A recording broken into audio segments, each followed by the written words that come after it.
কিশোরগঞ্জের কটিয়াদি উপজেলার আসমিতা গ্রামের মৃত মোহাব্বত আলীর ছেলে নজরুল ইসলাম, মৃত নায়েব আলীর ছেলে হজরত আলী ও মৃত ইদ্রিস আলীর স্ত্রী মোসাম্মদ ফেরদৌসী আক্তার ওরফে পারভিনের বিরুদ্ধে আদালতের জারিকৃত ১৪৪ ধারা ভঙ্গ করে বসতবাড়ি নির্মাণ ও মামলার বাদী মোসাম্মদ আমেনা খাতুনকে হত্যার হুমকির অভিযোগ উঠেছে।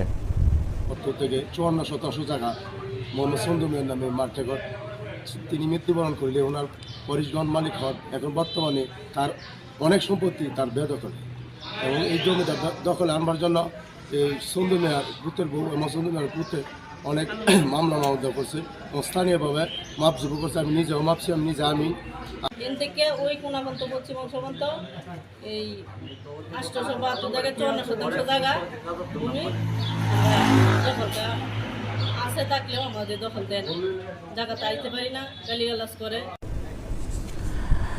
এবারে